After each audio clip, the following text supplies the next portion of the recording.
Donc je disais que l'idée, c'est vraiment de faire des webinaires tous les 2 mois et puis après de vous informer des différentes innovations qui existent sur les différents réseaux et puis dans l'idée que vous puissiez anticiper et puis bien sûr adapter votre stratégie digitale.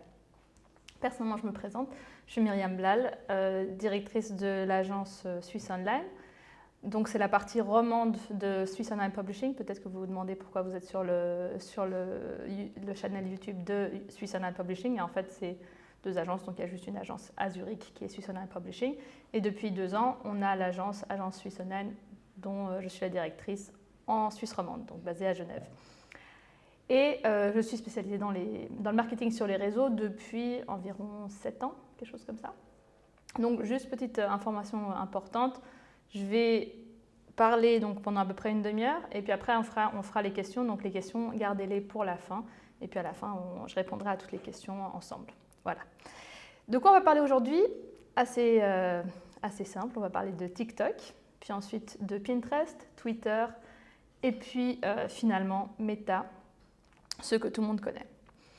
Pour commencer avec TikTok, c'est vraiment le réseau qui, pendant le confinement, a eu un énorme boom, une énorme expansion. Et du coup, depuis, qui a vraiment pris de l'importance, que ce soit bien sûr chez les jeunes, parce que c'est un peu comme ça qu'il a commencé, mais aussi bien au-delà maintenant, actuellement. Donc TikTok, je vais vous présenter plusieurs formats de pub qui sont relativement novateurs. Je vais commencer par les plus innovants et puis ensuite je continuerai avec ceux qu'on connaît un peu plus d'autres réseaux. Le premier, c'est le gift code sticker. En fait, c'est l'idée l'idée du code promo qu'on connaît du marketing de l'influence, mais là de l'avoir vraiment fixe sur la publicité et qui ensuite, avec un clic, peut être simplement copié dans la sauvegarde et puis réutilisé sur la landing page ou sur la page sur laquelle on arrive à la fin. Donc ça, c'est vraiment très pratique pour tout ce qui est à la fin du tunnel de vente, donc au moment de la conversion, pour vraiment pousser les gens et simplifier finalement la vente, enfin l'achat ou l'adhésion à l'inscription, dépendamment de ce qu'on veut, l'action qu'on veut demander à l'utilisateur. Donc là, on en reparlera tout à l'heure, mais ce qui est important, c'est de voir où l'autocollant va être fixé, parce qu'il aura une couleur fixe, il a une place fixe qui ne peut pas être déplacée. Donc il faut vraiment que ça ne cache pas trop l'image qu'on a derrière. Là, vous le voyez sur la présentation. C'est déjà un peu sur le visage de la principale personne de la pub. Donc c'est vrai que c'était déjà pas très optimal au niveau du positionnement sur l'image. Ensuite, un autre format de pub qui est aussi relativement innovateur, c'est la display card. Donc c'est vraiment l'idée que sur la pub, on amène encore une petite image qui souligne encore plus le call to action. Donc c'est vraiment l'idée qu'il n'y ait pas juste un bouton où ça soit écrit « inscris-toi, achète maintenant » ou n'importe quel est le call to action, mais qu'il y ait aussi un visuel qui finalement rajoute encore un peu du pouvoir au call to action. Il pop-up à un moment de la pub. À quel moment il pop-up, ce n'est pas gérable par la personne qui fait la pub, mais bon, j'imagine que c'est quand même optimisé par l'algorithme. En tout cas, ce qui est important là, et on le voit sur le petit schéma que je vous ai mis là, c'est que, je vous parlais tout à l'heure de la safe zone, c'est que sur TikTok, il y a très peu d'endroits sur la vidéo où il n'y aura rien qui va interférer avec la vidéo. Ça veut dire que tout ce qui ne doit vraiment pas être coupé, tout ce qui doit être lisible, tout ce qui doit être vu, est dans ce petit carré, enfin presque carré, rectangle disons, sur l'image qui n'est pas rouge. C'est là c'est la safe zone, c'est là qu'il y a des choses qui vont pas être, où il n'y aura pas du texte par-dessus, où il n'y aura pas des icônes par-dessus, il n'y aura rien d'autre par-dessus. Donc c'est vraiment important qu'on pense à ça quand on fait la publicité, parce qu'il y a très peu d'endroits qui seront visibles totalement. Donc en fait, pour vérifier ça, on a un tool assez pratique, c'est la TikTok Toolbox. Donc là-bas, on peut tout mettre, donc sa vidéo, les stickers qu'on va mettre, etc., pour faire une sorte de preview en réel et voir qu'est-ce que ça va donner en vrai. Donc vraiment pour être sûr qu'on n'aura rien qui va couper la vidéo à des endroits qu'on n'aimerait pas. Ensuite, on a le super like. Ça, c'est intéressant parce que finalement, ça donne du pouvoir et une certaine valeur ajoutée à un engagement qui est, dans les dernières années, qui a quand même un like, ça a été très dévalorisé et qui n'a finalement plus beaucoup de valeur commercial. Mais là, finalement, c'est un peu un remerciement à ces likes-là, parce que c'est l'idée qu'on va liker, que sur l'image, tout d'un coup, il va y avoir plein de petites icônes, de cœurs, etc. Et puis quand en appuyant là-dessus, on va avoir une offre. Ou alors, bon là en l'occurrence c'est une offre, ça peut être autre chose, mais comme une sorte de remerciement qui va ensuite amener sur une landing page où on pourra, par exemple, profiter là en l'occurrence de 20% de réduction sur une offre déjà existante. Et c'est une sorte de remerciement pour l'engagement des gens derrière. Donc c'est plutôt intéressant et c'est plutôt novateur aussi à ce niveau-là. Maintenant, dans les formats un peu moins novateurs, qu'on a déjà vu, disons, qu'on connaît par d'autres plateformes, c'est le voting sticker. Ça, on le connaît de manière organique, dans les Insta Stories, par exemple. On le connaît aussi de manière payée sur les poll ads de Facebook ou de Meta en général. Et puis là, c'est la même dynamique, donc c'est d'avoir une question avec 2 réponses possibles. Quand on appuie dessus, on voit le pourcentage de qui a répondu quoi, et on peut être relié à différentes landing pages par la suite en cliquant sur les boutons ou sur la réponse qu'on a choisie. Donc c'est une bonne façon de communiquer avec son audience, de comprendre de quoi elle a envie, qu'est-ce qu'elle préfère, etc. Et là aussi, d'avoir un lien un peu plus direct avec son audience et de plus comprendre quelles sont ses attentes, ou ses intérêts en tout cas. Ensuite, on a le countdown sticker. Là aussi, on le connaît depuis longtemps sur Meta par l'organique. Donc, on l'a vu sur les Insta Stories depuis longtemps, etc. Mais là, c'est vraiment l'utilisation de ça en paid. Donc, c'est aussi intéressant pour des lancements, pour la fin d'un concours, pour des promotions et des choses comme ça, parce que ça donne vraiment ce sentiment d'urgence aux gens pour se dire, ben voilà, je n'ai plus que 2 jours, 3 heures, etc., etc. Il faut juste que le temps soit en dessous des 30 jours pour que ça puisse être utilisé. Donc on ne peut pas teaser non plus pendant une demi-année ou 3 mois, il faut vraiment que ça soit en dessous de 30 jours. Mais c'est vraiment, ça donne cette impression d'urgence d'agir. Et là encore, c'est très pratique en fin de tunnel de vente pour vraiment avoir ce dernier clic pour l'action qu'on attend des personnes. Donc voilà, ça c'était pour les formats TikTok. Et donc la diversité des formats qui soient plus ou moins innovants. Là, je voudrais passer à Pinterest. Pinterest, c'est un peu le réseau social qui de lui-même ne va jamais dire que c'est un réseau social parce qu'il n'a pas du tout cette partie sociale, justement. On ne va pas vraiment communiquer avec les autres, on est surtout pour soi, dans sa propre, on veut se faire inspirer dans son propre monde, dans nos propres intérêts. Et c'est un peu aussi l'idée de cette Idea Ad Pins, c'est que finalement, on le connaît aussi, c'est encore une fois un format qui existe déjà sur d'autres plateformes, qui ressemble à un carousel story par exemple, sur Meta, et qui est l'idée qu'on va raconter une histoire sur plusieurs cartes de story, donc plein écran, et puis une histoire qui va s'ajouter sur plusieurs cartes, et puis qui va se développer en fait finalement. Donc là, on est en train de l'utiliser pour un client, et au vu de l'expérience qu'on est en train de faire, je pense que c'est très important là qu'il y ait vraiment une storyline qui se développe sur les différentes cartes. Parce que si à la fin de la première vidéo, en réalité c'est une vraie vidéo qui est complète, mais qu'elle ne demande pas forcément de suite, les gens ne vont pas forcément rester, il y aura une rétention plutôt basse. C'est ce qu'on voit actuellement. Actuellement, on voit que on l'utilise dans l'awareness, donc au début du tunnel de vente, c'est d'ailleurs vraiment là que ça fait le plus de sens. Et pour l'instant, les résultats ne montrent pas de grande différence entre ça et les autres formats. Donc au final, c'est ni moins bien ni mieux, mais c'est vrai que je pense que la rétention n'est pas forcément optimale parce qu'elle n'est pas non plus... parce que justement, dans l'utilisation qu'on en a faite cette fois-là, chaque vidéo se suffit à elle-même.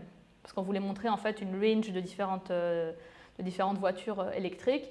Et du coup, chacune des vidéos est pour un modèle spécifique. Donc en fait, ça ne demande pas forcément à regarder l'entièreté. Mais là, dans l'exemple qu'on voit avec les recettes, typiquement, bah, ça a un sens forcément de cliquer pour voir la suite de la recette, etc.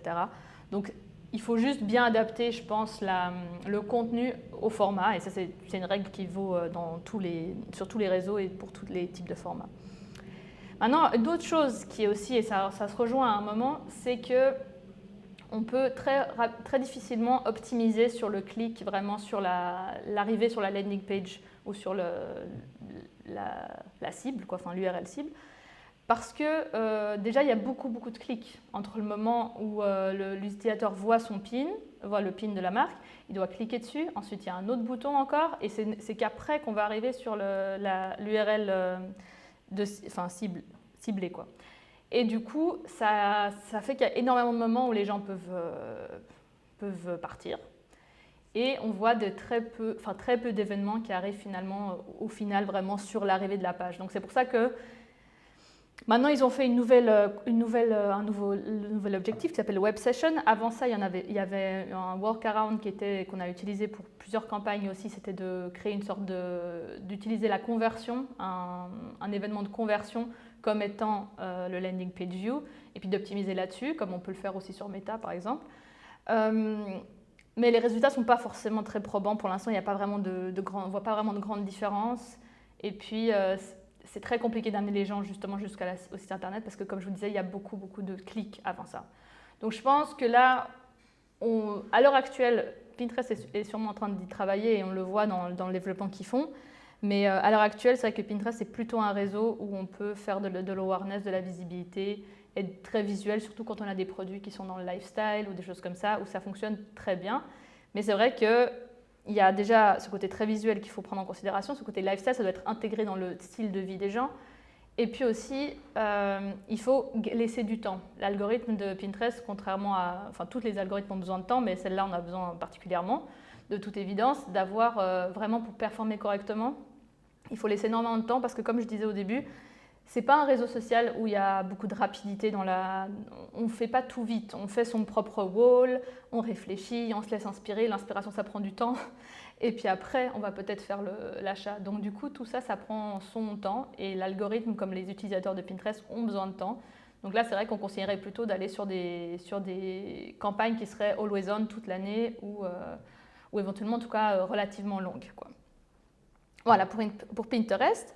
Ensuite, je vais passer à Twitter. Twitter, c'est un peu le réseau social oublié de Suisse. C'est vrai qu'un réseau social qu'on utilise peu, ou moins, qui est moins utilisé en tout cas en Suisse que chez nos voisins, par exemple, français, mais qui en fait est assez sous-coté parce qu'il y a beaucoup de formats très intéressants au niveau de la pub. Et là, je voudrais vous en présenter deux. Donc, il y a Timeline Takeover et puis Hard to Remind. Le Takeover, c'est vraiment en fait... Twitter qui vous donne la possibilité pour une journée entière et une langue, donc c'est réduit sur une journée et une langue, d'avoir vraiment comme le takeover de Twitter, c'est-à-dire que toutes les personnes qui rentreront sur Twitter verront votre publicité.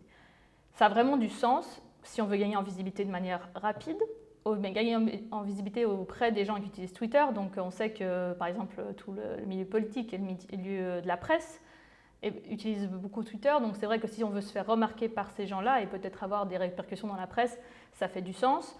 Après, c'est sûr que si on fait un takeover, il faut que le contenu qu'on va proposer au niveau de la pub, il soit à la hauteur du format. Donc il faut que ce soit quelque chose qui va être tape à l'œil, qui va être intéressant, qui a du sens ce jour-là. Donc pas choisir un jour comme ça qui n'a aucun lien avec la publicité qu'on va faire, mais que ce soit un jour précis, que ce soit vraiment, on peut avoir d'énormes répercussions, mais pour ça, il faut que ça soit bien réfléchi et puis que ça ait un sens par rapport au réseau et puis le public cible qu'on va atteindre forcément. Ensuite, le Hard to Remind, c'est un peu comme sur Instagram quand on peut cliquer sur Remind Me, enfin Event Reminder. Donc c'est l'idée de se dire que on va teaser un produit, un launch d'un produit ou d'un film ou de n'importe quoi. Et puis la personne en likant, elle va accepter qu'elle aille des reminders là-dessus. Et du coup, une fois que le produit est sorti, on pourra lui envoyer un tweet qui dira « Tu te rappelles, la dernière fois tu t'es intéressé pour ça, c'est sorti, il est là, va le voir, va l'acheter, etc. » Pour déjà pouvoir un peu savoir quel est l'intérêt, l'engouement qu'il y a autour du produit avant même qu'il soit sorti, puis ensuite d'amener les gens directement qui s'étaient déjà intéressés une première fois à faire un achat ou n'importe quelle est l'action souhaitée du coup à ce moment-là. Voilà, ça c'était pour Twitter. Et puis maintenant, j'aimerais passer aux pionniers, aux vieux de la vieille, Facebook, Instagram, ceux qui ont un peu mis tous les standards. Donc Meta maintenant. Et là, en fait, j'aimerais pas tant vous parler de différentes innovations, parce qu'il y en a certaines qui sont plus neuves que d'autres, certaines même qui ne le sont plus du tout. Mais j'aimerais plutôt vous parler de 4 tendances ou trends qu'on voit évoluer dans les différents réseaux. Maintenant, avec des exemples là qui l'illustrent sur Meta, mais qui en fait sont assez généraux. Et le premier thème, c'est plutôt une problématique qu'on a subie sur les réseaux depuis quelques années, la dernière année, quelque chose comme ça. C'est le tracking. On a beaucoup plus de mal à tracer les gens. Alors, du côté des gens, ils sont très contents, et ils ont l'impression d'être moins traçables, que ce soit avec la protection des données, que ce soit aussi avec l'optimisation de iOS l'année passée, je crois. Oui, c'était l'année passée. Et en fait, du côté des marketeurs, ben, finalement, on a moins de possibilités, ça nous donne quand même un coup parce qu'on a moins de possibilités de traquer les gens. Et du coup, ils auront aussi peut-être des pubs qui sont moins ciblées, moins adaptées à en fait, leurs envies, leurs besoins, leurs intérêts, etc. Donc là, ça c'était un peu un challenge et Meta a fait différentes choses pour essayer de contourner le problème. Une des choses, c'est quelque chose qu'ils avaient déjà depuis longtemps en réalité, c'était l'Instant Experience qui avant s'appelait Canva. Donc ça, c'est pas du tout nouveau en tant que tel, parce que ça existe depuis que, je pense que ça a dû arriver quelques mois avant que je commence les réseaux sociaux, donc ça doit arriver, ça doit au moins avoir 6 ans. Mais là, ils l'ont déjà remodelé, c'est un format qui s'est énormément développé sur les années.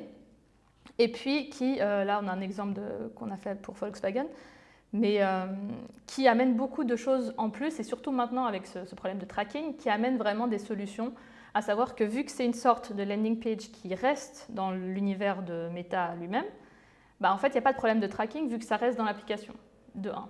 De 2, il n'y a pas de problème de chargement, vu que ça reste dans l'application, ça recharge extrêmement vite, on n'a pas le temps de chargement qu'on peut avoir quand on sort de l'application.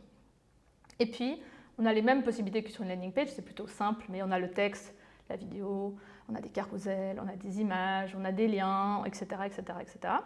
Et quand c'est bien fait, on a pu constater que les gens passent plus de temps après sur le site une fois qu'ils ont fait le lien vers le site, qu'il y a moins de bounce rate aussi parce qu'ils se sont d'abord informés sur ce qui est le produit, ils ont regardé, ils ont cliqué consciemment sur le bouton qui les intéressait, et puis ensuite, du coup, ils sont vraiment intéressés par l'endroit où ils arrivent. Donc ça fait déjà un premier filtre.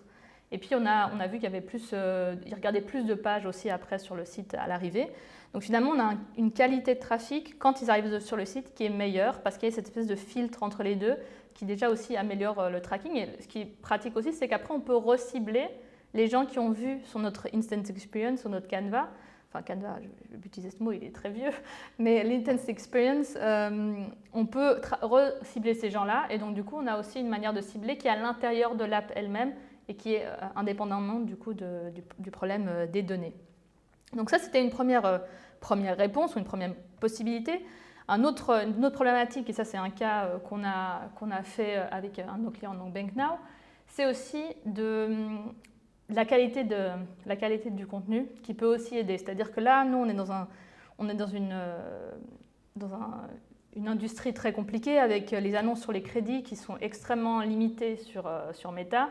Il y a beaucoup de règles, beaucoup de petits cailloux sur le chemin, c'est très compliqué.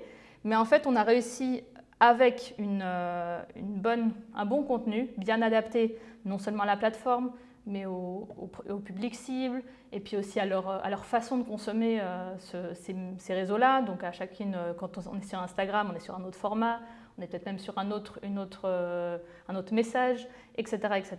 En fait, en créant du contenu qualitatif, et bien adapté au public cible, on a pu quand même, malgré toutes ces limitations qui étaient quand même problématiques, donc on a des problèmes de ciblage, il y avait plein de choses qu'on ne pouvait pas faire parce que c'est une special ad catégorie sur Meta. Et pourtant, on arrive quand même à avoir des bons résultats. Donc, il y a aussi le contenu, l'importance du contenu, et c'est ce qui est écrit Content is King, c'est vraiment que le contenu peut aussi faire la différence quand il s'agit de traçabilité parce qu'il peut permettre aux gens de vraiment s'intéresser, de faire ce pas qui est parfois compliqué à faire. Ensuite, il y a une autre chose, ça c'est sorti je n'ai pas fait de slide extrêmement pour ça, mais c'est sorti récemment, parce que c'est vraiment au niveau d'embryon, c'est encore rien de très développé, mais Facebook a dit, enfin Meta a dit déjà qu'il faisait tout pour trouver une solution à ce problème de traçabilité, et d'ailleurs ils ont justement, il y a quelques semaines, annoncé qu'ils allaient être en train de travailler sur quelque chose qu'ils appellent des Basic Ads. À quoi ça ressemble, comment c'est construit, on ne le sait pas encore extrêmement bien, mais ce sera sûrement une association de texte et probablement d'images qui demande aucune traçabilité, aucune donnée, où on ne peut pas cibler sur le genre, sur la géographie, etc. etc.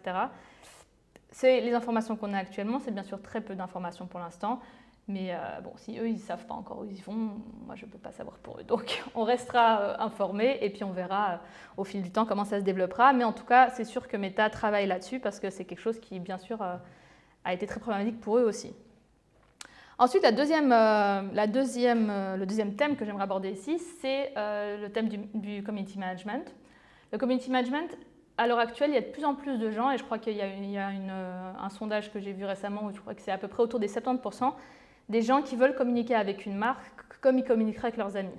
Donc ça veut dire qu'ils ont besoin de ce rapport proche. Et le community management, c'est exactement là où ça répond à ce besoin-là. Et je pense qu'on a tous eu cette situation où on essaye d'appeler un call center qui ne répond jamais, qui n'est jamais disponible, on essaie d'envoyer des mails, on n'a jamais de réponse, et puis finalement on écrit un commentaire sous un post Facebook un peu virulent, et tout de suite notre problème est réglé, comme par magie.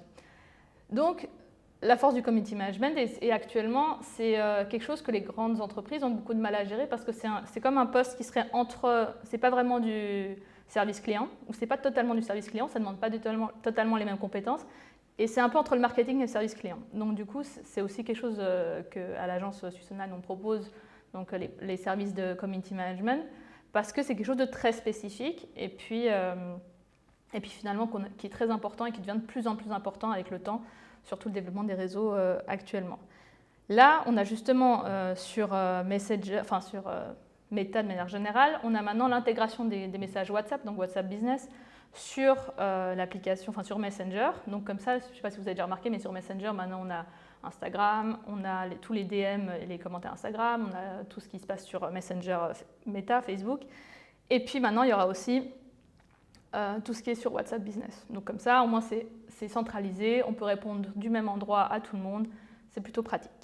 Et puis ce qui s'est aussi développé, qui va se développer, c'est aussi le fait que ça répond un peu à la même chose qu'on avait vu sur Twitter tout à l'heure avec le How to Remind, c'est de quand on donne son consentement pour être informé sur une marque en particulier ou un produit, que finalement, après, la marque peut vous envoyer des notifications, tel et tel produit est sorti, il y a une promo sur tel et tel produit, etc., etc. Et ce qui peut être intéressant parce que finalement, souvent en marketing, on pense beaucoup à tout le tunnel de vente avant l'achat, jusqu'à l'achat. Et puis on a tendance à oublier ce qui se passe après l'achat. Donc la fidélisation, etc., etc. Et le fait qu'on veut que les gens continuent à acheter chez nous. Et ça, le community management, c'est clairement un outil pour améliorer cette partie-là. Et puis c'est aussi là qu'on va pouvoir fidéliser et motiver les gens à aimer et continuer à consommer notre marque. Ensuite, un autre thème, ça c'est l'avant-dernier thème que je voudrais aborder, c'est ce développement du contenu payant. On le voit, il y a des plateformes qui sont dédiées à du contenu payant, il y a Patreon, etc., où les gens ne créent que du contenu payant. Donc les gens, c'est un système d'abonnement, les gens s'inscrivent, s'abonnent à certains créateurs de contenu, et puis par l'abonnement, ils ont accès à des contenus exprès pour les gens qui ont payé, et qui n'existent pas du tout de manière gratuite. On a vu, au début, c'était vraiment certaines plateformes qui faisaient ça. On avait un peu quelque chose d'entre-deux avec Twitch, c'est du stream live, et puis après, les gens peuvent aussi donner des récompenses peuvent s'abonner aussi aux créateurs pour les soutenir. Donc c'est un peu hybride entre les deux. Et puis maintenant, on a aussi les grands réseaux. Donc c'est pour ça que je vous parle de tendance, parce qu'on a les grands réseaux qui s'y mettent aussi. YouTube, depuis plus longtemps déjà, propose aussi de s'abonner non seulement, pas juste suivre, mais vraiment s'abonner en payant un abonnement mensuel aux créateurs de contenu pour avoir accès à certaines vidéos qui ne sont pas publiques et qui sont en général soit peut-être des vidéos qui demandent plus de moyens, par exemple, pour un peu rentabiliser aussi forcément les moyens que les créateurs ont mis dans la création de contenu. Et puis maintenant, du coup, il y a aussi Meta qui s'y met avec les subscriptions. Donc ça, c'est quelque chose qu'on peut voir de plus en plus, et maintenant c'est justement sur Meta et sur Instagram en particulier. Et c'est vraiment, encore une fois, l'idée qu'on va commencer à payer pour soutenir en fait les créateurs de contenu, et plus qui est leur seul moyen pour être rentable, ça soit d'avoir des partenariats ou des choses comme ça, mais que vraiment les gens qui les suivent les remercient aussi d'une certaine façon. Ça existe depuis très longtemps cette idée-là, parce qu'avant il y avait Tipeee, ça existe toujours je pense, Tipeee où on pouvait tiper les créateurs de contenu, mais finalement maintenant ça s'institutionnalise et ça devient quelque chose on va vraiment plus aller dans cette direction-là. Et puis après on peut faire des lives, des stories, exprès pour les gens qui sont abonnés. Donc c'est-à-dire que les gens qui ne faut que vous suivre et qui ne payent pas d'abonnement ne verront pas ces lives et ne verront pas ces stories. Donc ça, c'est plutôt intéressant comme trend et comme développement, et sûrement quelque chose aussi à réfléchir. On va voir, enfin, avec le temps, on verra quel impact ça a vraiment sur les marques aussi et sur le contenu gratuit. Mais c'est vrai que le développement du contenu payant laisse supposer que peut-être les influenceurs par la suite aussi n'auront beaucoup moins de contenu gratuit et ils développeront plus le côté payant, forcément. Ensuite, le dernier thème que je voulais aborder à ce moment-là, enfin aujourd'hui, c'était, donc là, je vous ai mis plusieurs updates par rapport au feed d'Instagram. Je ne vais pas parler de chacune en détail parce que c'est finalement pas vraiment mon propos. Ce que je veux dire par rapport à cette slide et à ces nouveautés, c'est l'importance de la flexibilité. C'est qu'il y a un moment, et vous avez peut-être déjà, certains d'entre vous l'ont peut-être déjà vu, moi je ne l'ai pas encore sur mon téléphone, mais je sais que mes collègues, certains l'ont, c'est la nouvelle update d'Instagram qui va faire que le feed ressemble de plus en plus, c'est ce qu'on voit là sur le visuel, ressemble de plus en plus à TikTok. Donc ça veut dire c'est du plein écran, le média prend tout l'écran. La photo, du coup, on peut se poser la question quel va être l'espace du coup pour la photo, parce que est-ce que la photo doit aussi être plein écran? Est-ce que ça fait vraiment du sens de faire encore des photos sur Instagram? Ça, c'est des développements qu'on va voir. Mais effectivement, parce que là, tout va être beaucoup plus grand, donc il faut adapter son contenu. Ça veut dire que si maintenant on est en train de créer des templates ou des idées pour dans quelques mois, il faut réfléchir que sur Instagram, ça sera très probablement, ça devrait être du 9/16e. Et en réalité, c'est pour ça l'importance aussi de ce webinaire-là et d'être régulièrement updaté des tendances, c'est qu'en réalité, cette tendance-là, on aurait pu la voir venir. Parce qu'en fait, il y a quelques années, tout était en 16/9e, tout était en horizontal, ensuite est venu le carré, et ensuite il y a eu le 4/3e ou le 5/4/5e, quelque chose comme ça, enfin presque du plein écran. Puis après, il y a eu les stories. Et puis maintenant, finalement, le post-story, ça devient plus qu'un et tout a le même format. Donc c'est des choses qui ont évolué avec le temps et qui étaient en fait, qui auraient pu être visibles, donc qu'on aurait pu voir venir en fait, en prêtant attention. Et puis, et je pense que là c'est la même chose, c'est les gens qui s'adapteront le plus vite, qui finalement ils gagneront quelque chose. Là, contre des marques qui peut-être auront du mal à s'adapter, auront du mal à adapter leur contenu, alors que là c'est vraiment les réseaux sociaux, ça demande de la flexibilité à chaque moment. Et on peut se plaindre de cette update. Personnellement, je me plains de cette update, mais on ne peut pas la changer. Donc à un moment, il faut s'adapter, et il faut s'adapter au niveau du visuel. Il faut voir qu'est-ce que ça va amener comme nouvelle. Ça amène toujours des possibilités, chaque changement amène de nouvelles possibilités, et c'est aussi le cas de ça. Justement, je l'ai noté, il y a des reels qui seront plus longs, on va pouvoir mettre ses propres audios, donc on pourra mettre ses propres voix off sur les reels par exemple. Il y aura des stickers interactifs, je pense. Sans trop vouloir m'avancer, je pense que ça sera plus ou moins une copie de TikTok, parce que bon, si déjà le layout est d'une copie, j'imagine que ce ne sera pas différent pour ça. Et puis là aussi, on a aussi la possibilité d'épingler, et ça c'est déjà live chez certaines personnes. J'ai aussi entendu hier quelqu'un en parler dans l'agence, qui disait que justement maintenant on peut déjà épingler aussi 3 posts en haut de sa grille Instagram. Et ça c'est typiquement une fonction TikTok. Donc voilà, on copie avec fierté. Voilà, ça c'était au niveau des thèmes. Et maintenant, c'est à vous de jouer. Je vous laisse me poser vos questions. Oui, on a déjà une question. C'est du Kyle. Reels ou TikTok, qu'est-ce qui est mieux? Alors, du coup, la question c'est est-ce que Reels, enfin qu'est-ce qui est mieux entre Reels et TikTok?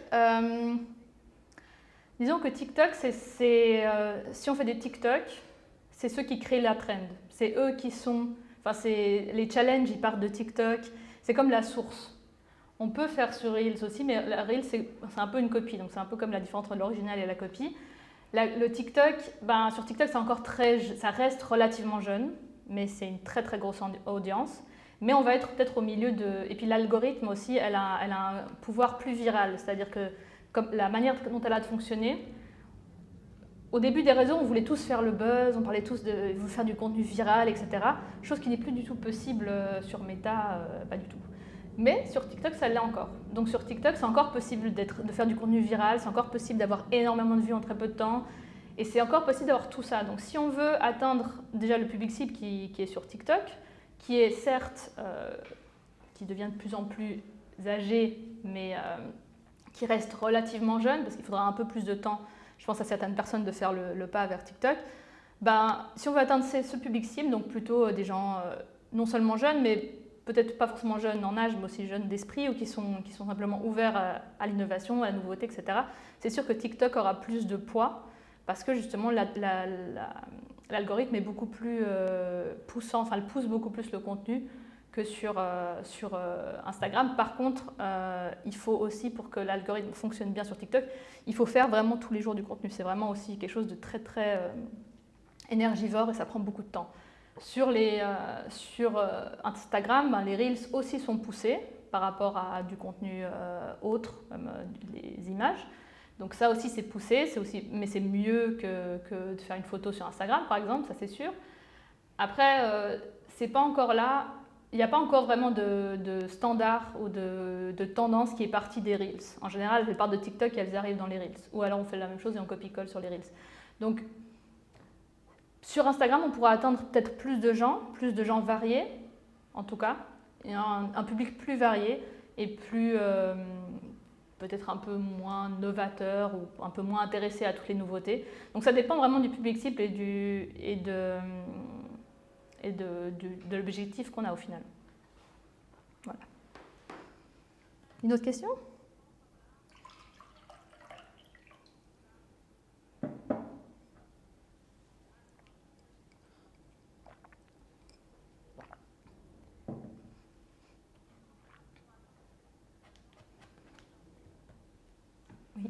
On a une autre question. Avez-vous une suggestion pour LinkedIn? Avez-vous une suggestion? Oui. Alors si j'ai une suggestion pour LinkedIn, ça dépend, c'est une vaste question. Sur quel sujet? Sur LinkedIn, alors je vais répondre un peu de manière générale parce que je ne sais pas sur quel thème est vraiment fixée la question. Mais si on veut, en tant qu'entreprise, être visible de manière organique, donc de manière non payée, sur LinkedIn, il fait sûrement sens d'essayer déjà de construire son réseau avec les publics, enfin avec les personnes qui seraient intéressées par le produit qu'on propose. Et puis après, de poster régulièrement, d'essayer plusieurs types de posts, parce qu'il y a vraiment plusieurs choses qu'on peut faire sur LinkedIn. On peut faire des posts vidéo, on peut faire des photos comme partout, bien sûr, mais on peut aussi faire des sondages. Pareil, on peut faire des sondages, demander à la communauté qu'est-ce qu'elle aimerait voir comme contenu, qu'est-ce qui l'intéresse, quel produit l'intéresse plus. On peut vraiment déjà faire ça. Puis après, si on veut réussir de manière organique, parce que j'imagine que la question est plutôt du type organique, si c'est payé, vous pouvez demander la précision par la suite.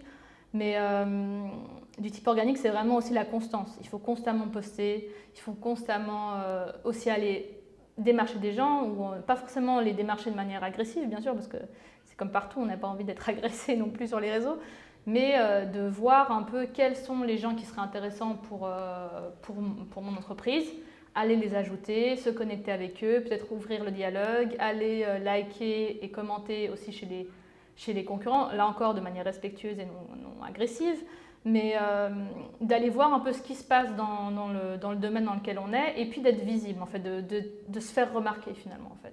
C'est surtout un peu la chose importante, c'est de se faire remarquer. Puis après, si vous avez besoin d'avoir des contacts avec des gens, enfin développer votre réseau autour de certains publics cibles, ce qui est aussi intéressant à utiliser, c'est Sales Navigator, qui est du coup un tool de LinkedIn, qui est par contre payant, et dans lequel vous pouvez vraiment cibler les gens en fonction de leur fonction, de l'industrie, etc.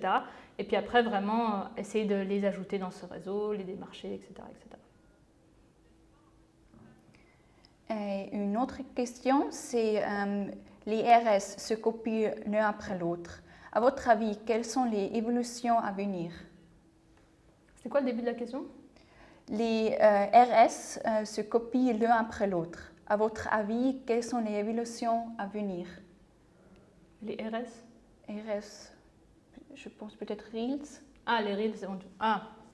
Les évolutions du Reels. C'est un peu ce que je disais. Je pense que, par exemple, déjà le format vidéo en tant que tel, sans Reels, fait par exemple sur Instagram déjà plus trop de sens.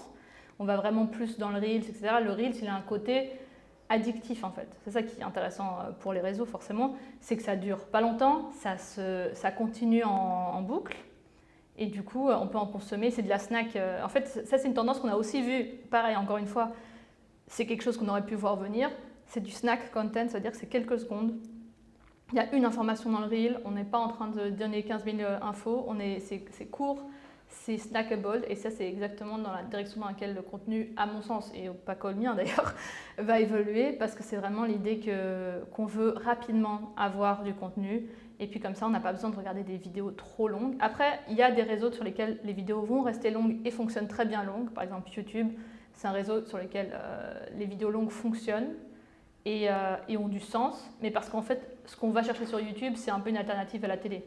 Donc quand on va sur YouTube, et c'est pareil sur Twitch aussi, on peut rester beaucoup plus longtemps et regarder extrêmement longtemps des choses, mais parce qu'on n'a pas du tout le même besoin en fait. La télévision diminue de plus en plus et va à un moment probablement aussi peut-être pas disparaître parce que je suis trop négatif, mais en tout cas elle est réduite considérablement.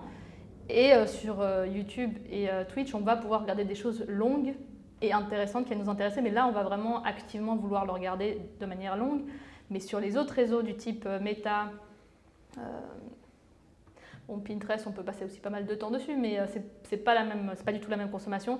Mais si on reste sur Meta, c'est vraiment du snack, quoi. Il faut que ça aille vite, il faut qu'on ait des informations un peu à la chaîne, quoi. C'est un peu, on peut trouver ça dommage, mais c'est un peu l'évolution qui se dessine en tout cas sur ce réseau-là. Une autre question de nouveau. Y a-t-il un intérêt pour une entreprise de B2B à aller sur Instagram, TikTok ou autre? Alors, oui. Alors, est-ce qu'il y a un intérêt pour le B2B d'aller sur Meta, par exemple? Oui, il peut avoir un intérêt. Tout simplement parce que, en fait, il faut avoir une stratégie derrière qui a du sens. Mais par exemple, avec le retargeting et le reciblage dont on parlait tout à l'heure, bon, qui est justement assez problématique et ses difficultés, mais qui, d'après Meta, devrait être réglé dans l'année à venir. C'est intéressant parce que c'est moins cher, en fait, tout simplement. Parce que LinkedIn, c'est un réseau qui, certes, a une manière de cibler extrêmement précise sur le B2B, et ce qui est pratique, bien sûr.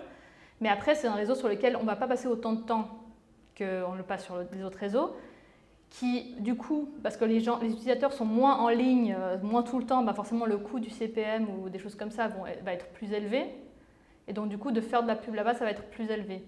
Alors qu'après, les gens... En vrai, on est tous des personnes, enfin même les gens du B2B, on est tous des personnes, des êtres humains, et on est tous sur les autres réseaux aussi actifs. Donc en réalité, ces gens-là, on peut les attraper sur les autres réseaux aussi, mais ça demande une stratégie de ciblage, de reciblage. En fait, on peut cibler premièrement sur LinkedIn, puis ensuite recibler sur les autres réseaux, qui du coup apportent une visibilité aussi moins chère, en fait, tout simplement. Après, ce qui est aussi bien, et on en parlait, je ne sais pas si certains d'entre vous étaient là la dernière fois quand on a fait une conférence avec les représentants de Twitter, LinkedIn, Snapchat et TikTok suisse. C'était il y a 1 mois et demi à peu près, à Genève. Et puis justement, par rapport à Twitter, ils disaient aussi que le B2B pour Twitter, ça pouvait être, enfin, avec Twitter, ça pouvait être aussi assez intéressant parce que justement, comme je vous dis, il y a aussi beaucoup de professionnels qui sont sur Twitter. Alors bien sûr, c'est des professionnels souvent de certaines branches spécifiques. Mais là encore, si on arrive à atteindre les bonnes personnes dans le bon média, par exemple, on peut aussi espérer avoir une visibilité à ce moment-là. Donc oui, ça fait du sens B2B. On a souvent l'impression, voilà, parce que LinkedIn, c'est le seul réseau professionnel, c'est là-bas qu'il faut être pour le B2B.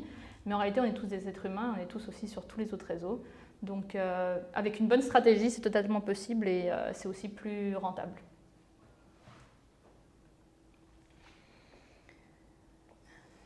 Quel est un bon taux d'engagement sur TikTok? Un bon taux d'engagement sur TikTok, on parle là du nombre de vues ou de... on ne sait pas. Mais écoutez, ça je ne pourrais pas vraiment vous dire là tout de suite parce que je n'ai pas les chiffres devant moi. Mais par contre, c'est une bonne question, mais c'est vrai que ça dépend de quoi on parle. Est-ce que le taux d'engagement, ça serait le taux de like ou de visibilité, enfin de view, ou des choses comme ça. C'est vrai que ça dépend de quoi on parle, parce que finalement, comme je le disais avant, l'engagement, il a été énormément dévalorisé. Et ce n'est pas vraiment le nombre de likes qui intéresse. Par contre, bien sûr, plus on like, plus la portée va être importante, parce que du coup, l'algorithme va considérer ça comme étant quelque chose de positif. Donc je ne pourrais pas vous donner un chiffre exact et je n'ai pas de benchmark là tout de suite en tête. Et puis justement au niveau de l'engagement, est-ce que c'est vraiment ça qu'on veut regarder pour estimer que si quelque chose fonctionne ou pas? Ça c'est une autre question parce que c'est vrai qu'on a tendance à penser, et ça c'est sur tous les réseaux, on a tendance à penser ah mon post n'a pas fonctionné parce qu'il n'a pas eu de like ou il n'a pas eu de commentaires disons. Et en réalité, ça c'est pas du tout. Bien sûr, c'est un facteur qui peut nous montrer comment la communauté réagit à ce qu'on met comme contenu, mais c'est pas un facteur de succès en fait. Parce que si par exemple le but du post c'était de faire un lien vers le site internet, ça m'est complètement égal à ce moment-là combien de gens ont liké et ont fait des commentaires. Ce qui m'intéresse, c'est de savoir combien de personnes sont arrivées sur ma page. Et donc du coup, à ce moment-là, le taux d'engagement en type de like et commentaires, etc. n'a aucune relevance, n'a aucun intérêt pour le reporting.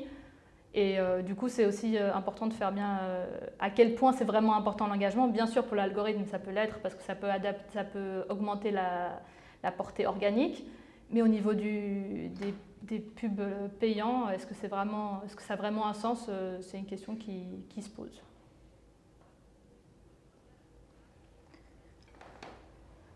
De nouveau, une autre question. Intérêt pour une entreprise B2B d'être présent sur TikTok? Si oui, comment mieux cibler son audience? Pour du B2B sur TikTok? Alors ça dépend là encore une fois si on parle de paid ou d'organique. Si on parle de paid, ben forcément on peut cibler en termes de... Bon, les ciblages sont assez basiques encore pour l'instant, mais on peut cibler en termes d'âge et de choses comme ça et de géographie. Donc voilà, ça peut être intéressant parce qu'on peut dire que les personnes au-delà d'un certain âge, etc. Mais après, au-delà de ça, je pense que c'est que le contenu, parce qu'en fait, je ne sais pas si vous êtes utilisateur de TikTok, mais quand on est sur TikTok, on voit tout type de contenu. On ne voit pas que des gens qui dansent et font des chorégraphies. Il y a aussi plein de contenus très éducatifs. Il y a des gens qui donnent des conseils sur les RH, par exemple, sur comment faire un entretien, comment se présenter en entretien, etc. Et là, c'est pareil, il faut faire du contenu qui est en lien avec le produit qu'on fait. Plein d'entreprises font aussi sur TikTok, bon, souvent c'est du B2C, mais en fait, il faut que ce qu'on va faire comme contenu, il ait du sens par rapport à notre entreprise et que soit ils mettent en avant son produit de manière originale et là encore, essayer de suivre aussi les TikTok et les trends et les challenges, etc. TikTok, parce que c'est ça qui va permettre de vraiment avancer. Par exemple, bon, là, en l'occurrence, l'exemple qui me vient en tête, c'est du B2C, vu que ça parle de Migros. Mais par exemple, Migros avait fait une pub pour trouver des apprentis. Donc, d'accord, c'est du B2C, mais voilà. C'est pour vous donner l'idée. C'est une pub où, après, ils avaient repris une trend TikTok qu'ils avaient vraiment filmée professionnellement, etc., etc. Et ça avait très bien fonctionné parce qu'on remarque, du coup. On remarque quand une marque utilise le réseau de manière vraiment... comme inclusif, ça utilise le réseau et c'est pas juste on prend sa pub. Alors ce qui ne marchera sûrement pas en tout cas, c'est de prendre sa pub exactement qu'on fait sur les autres réseaux et puis de juste copier-coller sur TikTok et puis d'espérer que ça fonctionne. Ça sera très compliqué parce que justement aussi le targeting actuellement il n'est pas encore si précis. Donc franchement ça dépend le B2B, de quel B2B on parle, quelle est la branche. Quel type de contenu vous pourriez faire pour parler de votre activité. Et puis après, si c'est pay ou organique, ça dépend de ça aussi. Alors je pense, c'est maintenant la dernière question. Quel est le bon temps d'engagement sur LinkedIn? Là, c'est un peu la même chose qu'avant. C'est que de quoi on parle au niveau du taux d'engagement? Est-ce que c'est, par exemple, je vais dire... dernièrement, la dernière campagne que j'ai regardée sur LinkedIn, qui était donc ce matin, on avait des KPI que je vais donner qui étaient pour le CPC, non, la click-through rate, donc le nombre de pourcentage des gens qui ont cliqué sur la pub. On était à, selon les régions, ça dépend selon la langue, pour le français on était à 0,8 ou 0,9, quelque chose comme ça. Et en Suisse allemande, on était à 0,5. Donc, c'est des coûts relativement enfin, c'est pas extrêmement élevé comme click-through rate. Pour un CPC qui en général, enfin par exemple un CPM, il est à 30 francs, 1000 impressions à peu près. Et il a tendance à monter aussi, ces temps, on a vu pas mal de campagnes aussi monter au niveau de à quel point le public cible est vraiment petit ou grand, à quel point c'est spécifique, etc., etc. Donc ça dépend vraiment, là encore, si on parle d'organique ou de paid.